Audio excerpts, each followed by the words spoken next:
Eu não sei se você tem amigos assim ou conhece pessoas assim. Você gosta da pessoa, mas você encosta e parece que quando você encosta, suga a energia. Eu me recordo de alguns amigos que eles lutando na sua vida para se libertar de algumas coisas. E eles encostavam perto de amigos que gostavam. E quando eles encostavam naqueles amigos, eles voltavam a fazer tudo aquilo que eles estavam lutando para se libertar. E é impressionante como o poder da amizade, ela nos influencia, tanto para o bem quanto para o mal. Por isso é muito importante nós se cercarmos de pessoas que realmente acrescentam na nossa vida. Como que eu conheço quem pode acrescentar? Outro dia eu ouvi algo que me fez refletir. Quando a gente está sofrendo, muita gente se compadece. Mas poucas pessoas se alegram com a nossa conquista ou com a nossa vitória. Quando você fala que está tudo bem, ou você está crescendo, ou você está prosperando, que você acabou de trocar de carro, você vai reformar sua casa, que você vai construir, que você vai progredir na sua vida, você vai ver um monte de gente de sorriso amarelo olhando para você. Porque, na verdade, muitos gostam da gente, mas não gostam de ver o nosso progresso. Infelizmente é assim. E o que nós precisamos ter no nosso lado? Pessoas que nos ajudam a crescer. Isso espiritualmente, profissionalmente, como pessoas. Pessoas do bem. Pessoas que de repente não vai afagar o seu ego, mas vai te falar a verdade. E às vezes nós achamos que são nossos amigos aqueles que apenas passam a mão na nossa cabeça.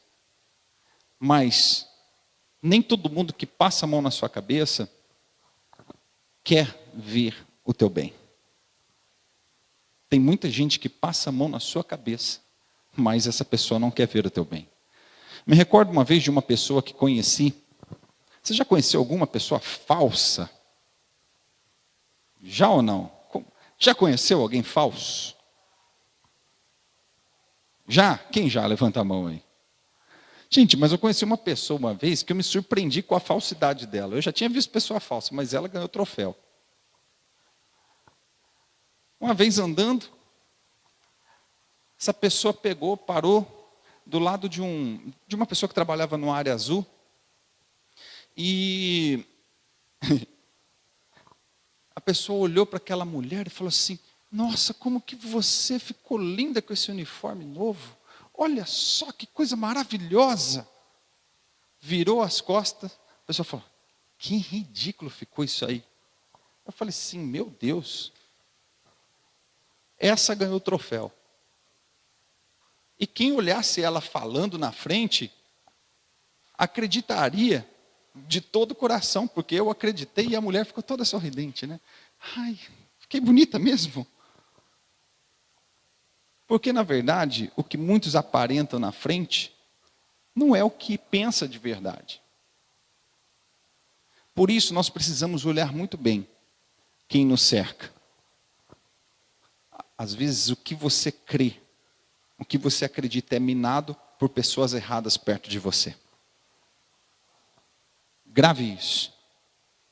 O que me chama muita atenção nessa história é porque um homem paralítico, que não podia andar, ele teve 4 amigos fantásticos do lado dele. E aqui eu aprendo uma coisa, porque existe 2 tipos de pessoa. Um que está no meio da multidão e que não se preocupa com ninguém. Um que está no meio de todos, mas só pensa nele. E eu penso da seguinte forma, irmãos: é impossível um cristão genuíno ser cristão e ser egoísta. Ser cristão de verdade e pensar só em si. Não tem lógica isso. Isso vai contra o cristianismo. O cristão que ele diz ser cristão de verdade e pensa só nele, ele está completamente equivocado.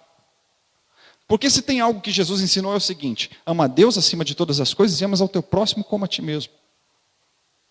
Então, eu preciso amar a Deus, eu preciso ser intenso no meu amor a Deus, e eu também preciso amar o próximo. É como se eu amasse a Deus de tanta forma, fosse cheio pela presença dEle e transbordasse na vida dos outros.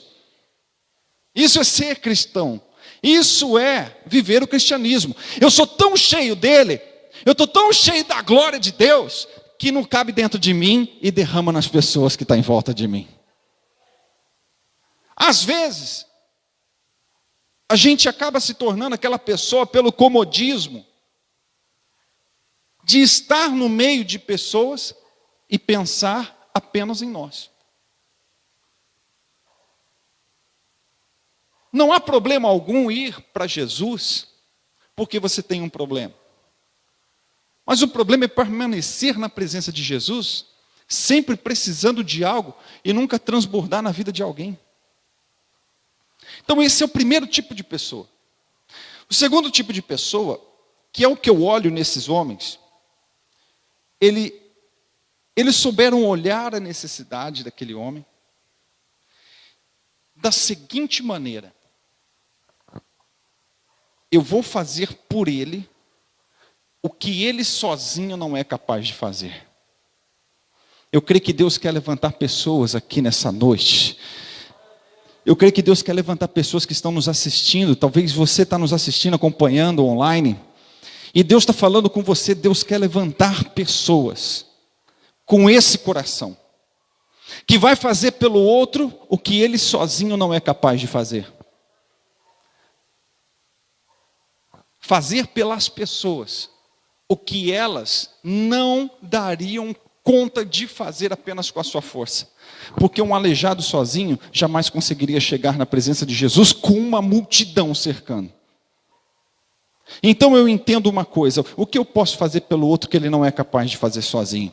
Você sabia que uma pessoa que se afasta da presença de Jesus, ela precisa de tanta força, às vezes eu vou falar mais, ele precisa de mais força do que alguém que ainda não conhece Jesus.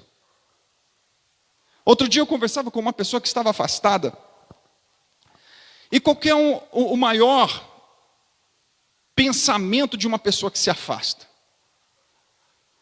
eu já vivi a presença, e olho para a minha situação atual, eu estou muito distante de Jesus. Então essa pessoa, ela olha e vê um abismo tão grande, que ela se sente incapaz de voltar, porque a situação atual dela é tão distante do que ela já viveu, que ela não tem força para de uma hora para outra abrir mão de tudo ou romper para viver aquilo que Deus tem. Então uma pessoa dessa talvez vai exigir de nós estender a mão, acompanhar, uma atenção diferente para essa pessoa. É fazer pelo outro o que o outro sozinho não consegue fazer. Quantas coisas que nós podemos fazer pelo outro que sozinho ele não consegue? Você entendeu? Isso é ser um cristão. Fazer por alguém o que esse sozinho não consegue. É ter um coração que transborda. É ter um coração que pensa no outro. Olha que coisa interessante. Eles não mediram esforços para colocar aquele homem na presença de Jesus.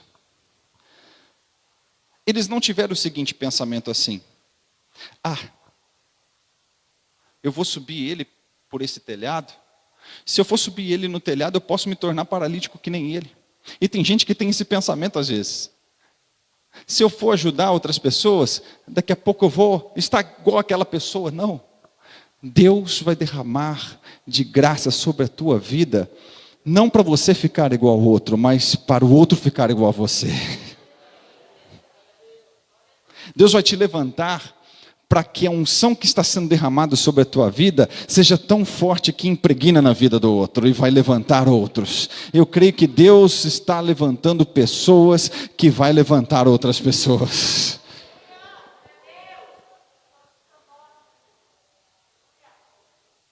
Você entendeu, meu querido?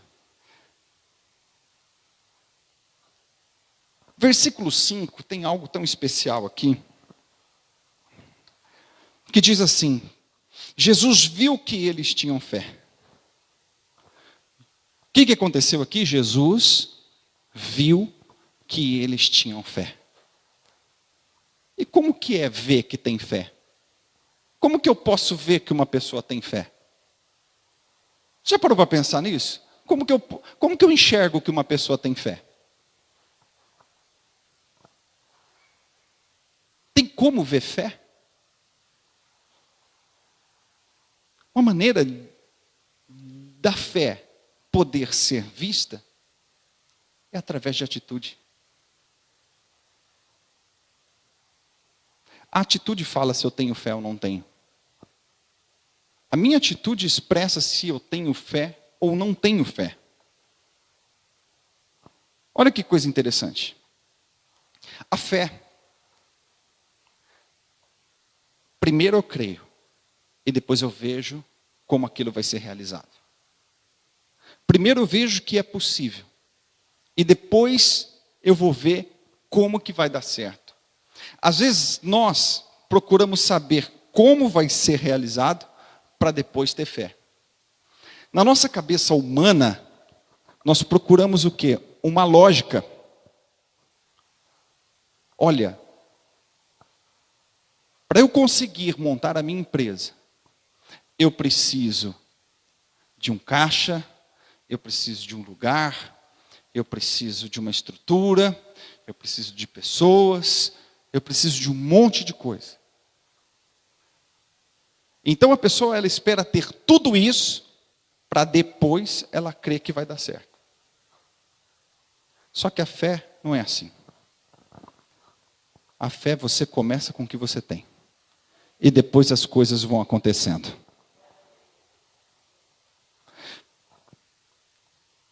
Olha só que interessante. Eu não sei se você já ouviu falar da história dos irmãos Wright. Eles foram os inventores do avião. Eles eram fabricantes de bicicleta. Eles fabricavam bicicleta. Por isso, se você olhar na internet, você vai ver que os primeiros modelos do avião, eles tinham pedal. Sabia que eles, na época, quando eles estavam inventando o avião, a igreja classificou eles como herege.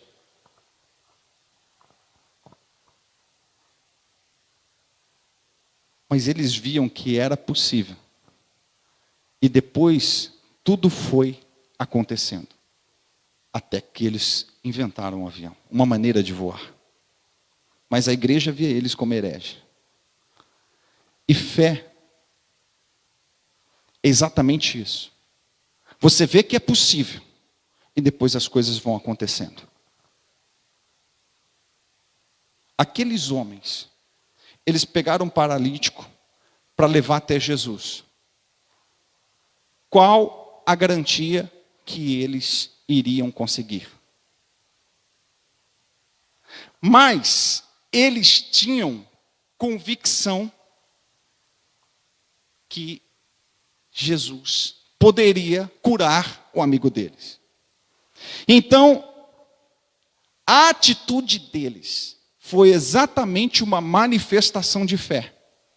Eu pego o paralítico, cada um pega num lugar e vamos levar. E eles começam a levar até Jesus. Chega lá, o que aconteceu? Uma multidão na porta. Eles não podiam entrar, mas eles estavam com o paralítico lá. Só que eles tinham o quê? Eles tinham o quê? Alguns já entenderam. Eles tinham o quê? Eles tinham o quê? Estamos com o paralítico. Uma multidão na frente. Não consigo entrar. Eles tinham uma coisa: fé. Eles sabiam como que Jesus ia curar eles? Não sabia. Eles só tinham fé que Jesus podia curar. Mas a fé deles falou. A fé deles poderia ser vista. Porque quando eles chegam naquela casa, Uma multidão. A fé, quando ela está dentro de uma pessoa, ela começa a ser algo tão poderoso, porque ela ativa dentro de você maneiras de como tornar possível o que você já crê. Você entende como que é o mecanismo da fé? Você crê, você sabe que, você tem a convicção que vai dar certo. Eles tinham a convicção total que se eles conseguissem apresentar o amigo até Jesus, ele iria ser curado. Só que tinha obstáculos que tornava impossível eles chegarem perto de Jesus. Mas pelo fato deles terem a fé, ativou dentro deles maneiras e formas de como eles poderiam chegar até Jesus. E assim será sobre a tua vida.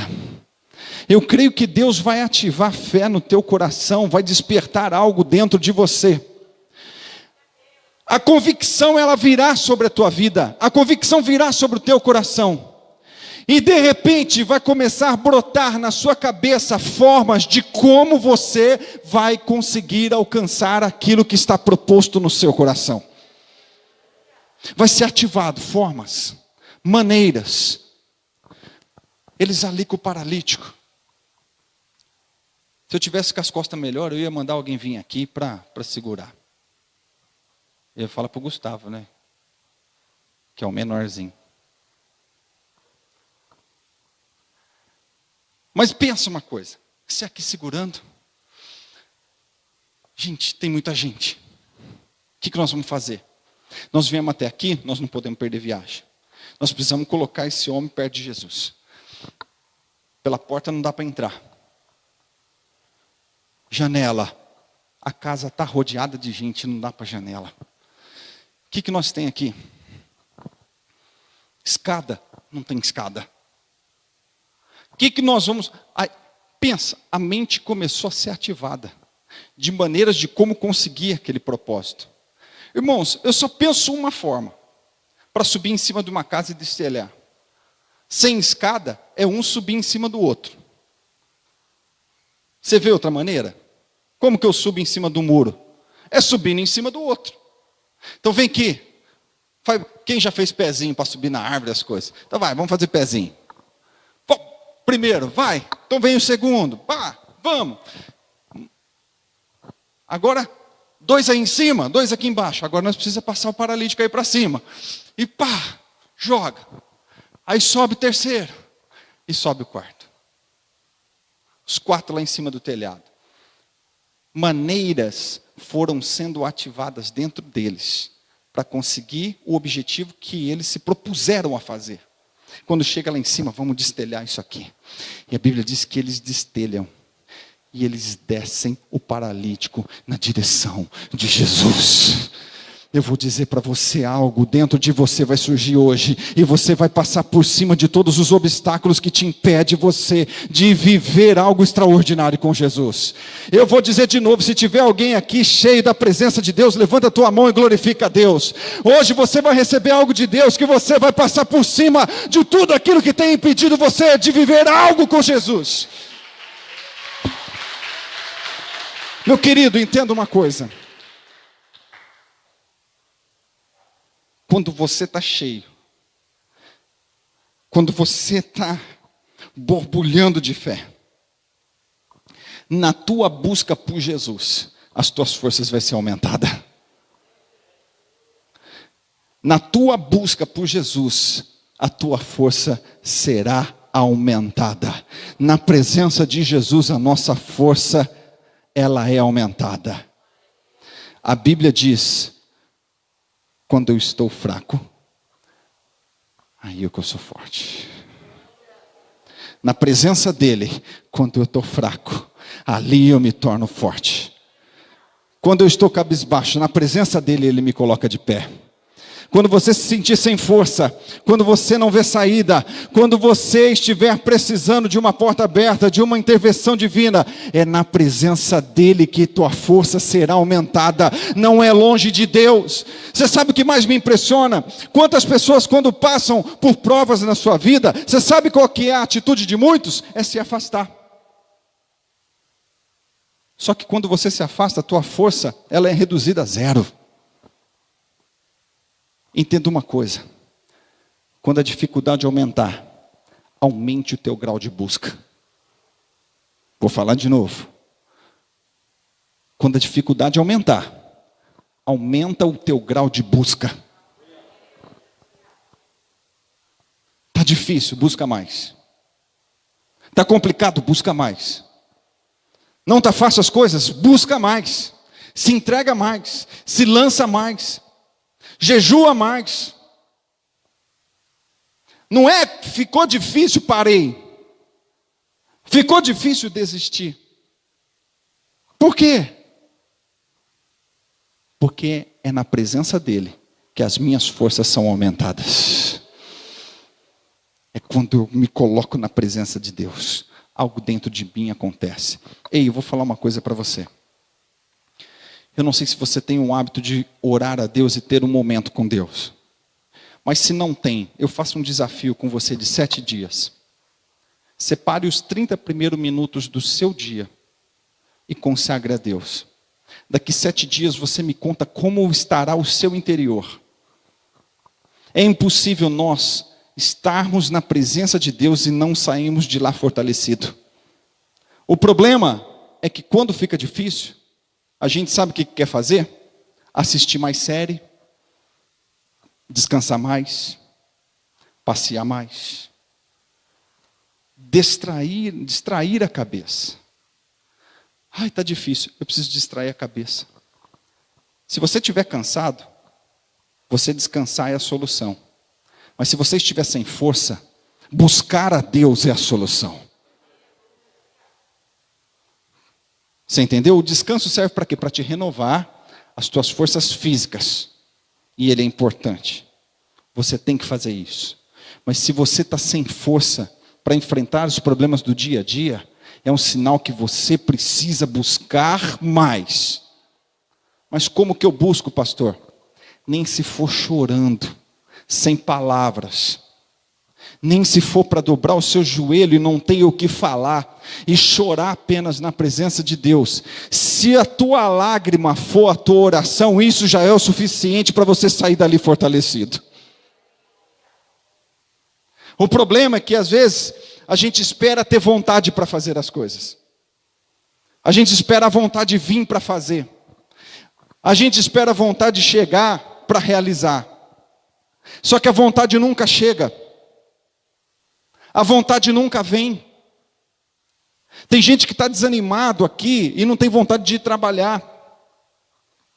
Mas você vai trabalhar porque você precisa trabalhar. E chega lá, você trabalha, enfim. Isso passou os seus 30 dias e o seu salário está na mão e você está conseguindo cumprir com os compromissos. Mas você foi trabalhar sem vontade e as coisas aconteceram. Quantas mulheres que estão aqui, que chega no dia da sua faxina, você pensa assim, ai, é hoje. Jesus, você olha para o latão de roupa suja. Ai, meu Deus. Apesar que hoje está tão fácil, né? Graças a Deus a tecnologia veio para ajudar, né, mulheres? Hoje em dia, se faltar máquina de lavar dentro de casa, dá briga, né?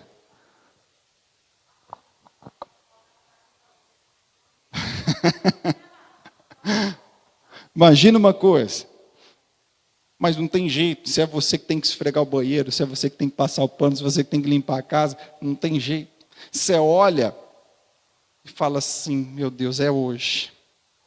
Aí você começa. Dá uma varridinha aqui, né? Ou começa assim, né? A toalha está jogada para lá, tem um short jogado para cá, a roupa de cama está no chão. Aí você começa, pega aqui, puxa aqui, pega lá o short, coloca no latão, pega a toalha, pendura no lugar, e aí começa, aí você já vê a sujeira, já pega a vassoura, já varre um pouquinho, aí vai lá, pega o pano, já molha, na hora que vai ver, a casa está um brinco. Sabe por quê? Você começou sem vontade. Se você esperar a vontade vir para fazer, nunca virá. Ou melhor, será raro os dias que você vai ter vontade. Se você esperar a vontade vir para você orar, irmãos, toca o despertador.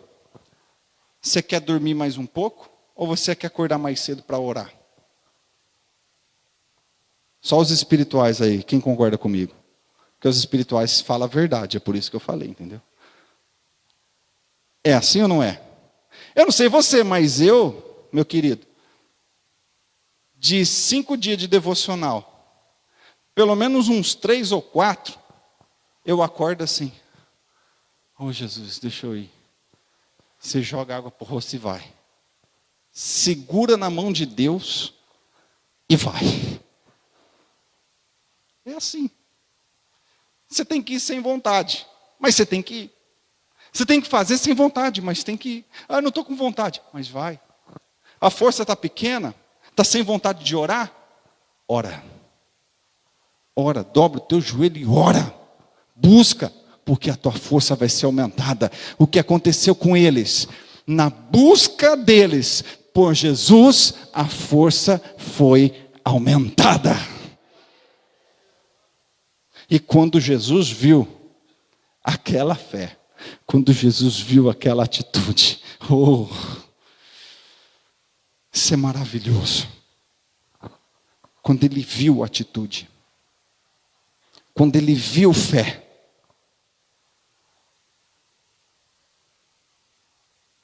ele disse ao paralítico: seus pecados estão perdoados. Quando ele viu fé, ele disse.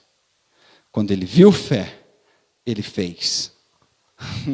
Quando ele ver fé, ele vai fazer. Quando ele enxergar em nós fé, ele não vai deixar de fazer. Eu vou dizer algo para você. A salvação da tua família virá. Porque Deus vai honrar a tua fé. As portas vão se abrir, porque Ele vai honrar a tua fé. Um tempo novo chegará sobre a tua vida, porque Ele vai honrar a tua fé. Ele vai ver fé em você. Ele vai ver em você uma chama queimando pela presença dEle. Ele vai ver em você, que você enxerga nele a única solução para o teu problema. Eu quero que você fique de pé.